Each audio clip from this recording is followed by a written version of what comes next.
not a YouTuber, just like making videos. And let me put this picture up there for you. Yeah. Now, would you eat this sandwich? And please take a good look at it. Yeah, if you would have guessed it, yeah, it's a sandwich made out of crickets. In this video here, I'm going to talk about the idea of eating bugs. There's actually a term for it. The term is called, I may mispronounce it, Entomophagy. And I didn't know they had a specific term for it.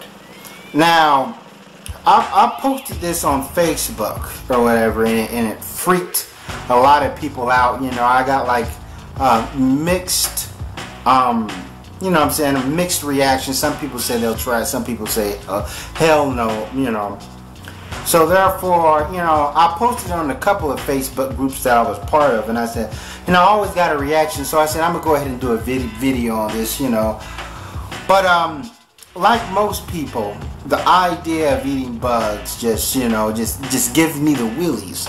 There's no way I'm gonna put these creepy crawlers in my mouth. I've seen videos where people do it. I've seen videos where, people try to break down the health factors of eating bugs. I'm just like, no way, I'm not interested one bit. But, as the days of our lives pass through the hourglass and I absorb more information, I tend to, change my perspectives on what I will do and will not do, due to, the amount of information that I'm exposed to. And, the idea of eating bugs and insects seems very practical. 80% of the world does this. It's just that here in our society, it's not normalized. It just is considered grotesque. But let's look at the things we do eat. Let's look at shellfish. Let's look at lobster. I'm like, what the hell does a lobster look like to you? It looks like a glorified bug. It has the beady eyes that don't blink. The antennas, the legs, the exoskeleton. Lobsters and other shellfish, they shed just like a bug shed its skin. And I'm like, we eat lobster, crayfish, and crawdaddies and shrimp. Shrimp is nothing more than the cockroach of the sea. And then crabs. Crabs. I'm like, crabs actually look like, the crabs we eat look like the crabs that are the STD, That's the thing. So therefore, just me paying attention to the stuff that is considered a delicacy, in our society, I'm like, there's no way we can just can be completely just completely shut off or be completely detest the idea of eating bugs. I'm like, we eat bugs anyway. I'm like, the FDA allows a certain amount of bugs in our food, bug parts. Because, when you're dealing with these factories or whatever, especially when it comes to grain and oats and cereals and chocolates and candies and dairy products, it's hard for them to keep the bugs out. Impossible. So they'll say, well, we're allowed to have a number of about, 6 insect legs in a chocolate bar. Now, and there's certain products that we know that it's made of meshed up bugs or some sort of bug juice or whatever. But the thing is, when it comes to consuming insects, in this society, I consider it to be like crime. Like here in America, there's crime everywhere. There's no way you can get away from it. I don't care what neighborhood you live in. You're surrounded by crime. It may not be the kind of the gang banging and selling drugs, but there's crime going on. But as long as we don't see it, we don't care. And that's the thing is, when it comes to ingesting bugs, as long as we know that we're not eating it, we really don't care. And that's the thing. I'm like, but the nutritious the nutrition value of eating bugs, insects, is off the meter. I'm like, it's not even comparable to eating meat. You know, and some people say, well, you know, I like to eat meat because of protein. I can't be a vegetarian. But look, you take bugs, crickets, for example, and grasshoppers. I'm like, when it comes to the protein, iron, magnesium, I'm like, they got you covered. They got you covered.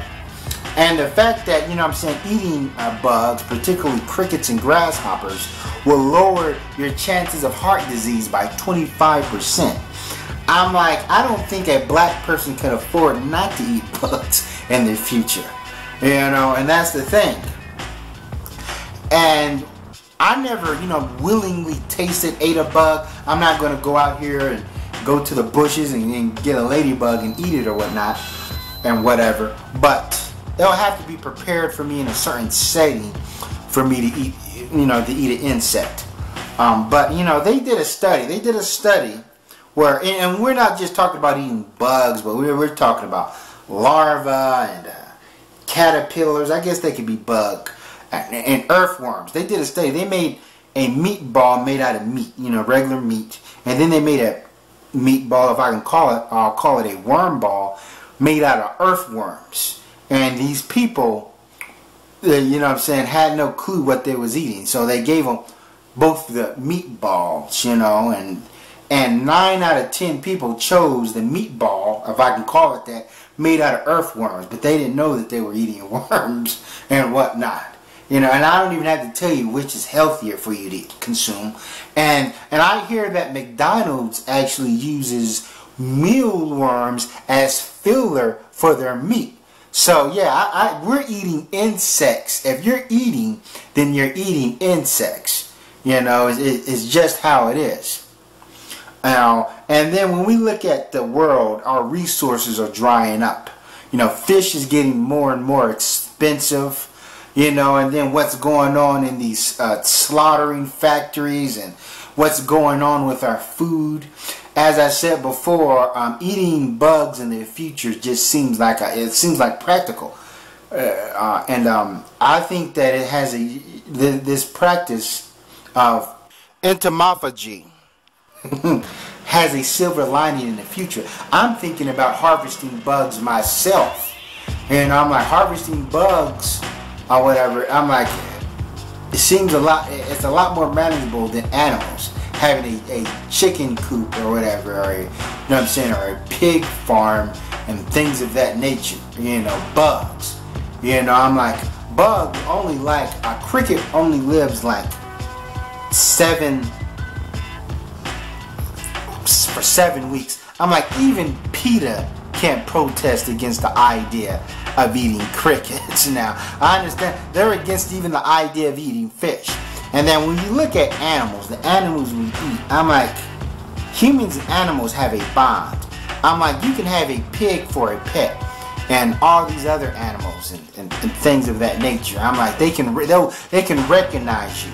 You know, if you have a duck and raise a duck up to adulthood, they'll follow you around. They will know who you are. Not just mammals, but also birds and fowl. You know, they can identify with human beings. But the thing is, a bug will never identify with a human being. I don't care if you can have a pet cockroach, a pet praying mantis, or whatever. But you know, that bug will never be happy to see you come home. It'll just be oblivious to you. You know, I'm like, it's just what type of plane that bugs operate on. Yeah, no, I'm like, they'll recognize you there, and you know, bugs will bite you, whatever. But you know, you're not gonna have any sort of companionship with a bug with other animals. But we unmercifully just eat these animals, butcher them or whatever, you know, and so forth. But when it comes to bugs, it's like, cause I don't know, we just, you know what I'm saying, we just look at them as just so disgusting, you know, to eat. And you know, and the thing is, I plan on being a bug consumer in the future. But my thing is, like, if I see like a whole plate full of bugs, I'll be worried if one of them just get it, that they're not all dead, one of them would get up and crawl off the plate. You know, that's the thing. I'll probably have to eat bugs mashed up into a paste or things of that nature, you know what I'm saying? But it'll probably take me, you know, maybe I'll eat them on a whole if they're just dipped in some sort of chocolate or dipped in barbecue sauce, where I don't have to look at their beady eyes staring at me, you know, and things of that nature. But it's definitely something to look into, and the way that our health is going, the way the food industry is going, I'm like, it just seems like a realm of now this is logic. It just seems logical, you know what I'm saying? Because we eat worse things every day.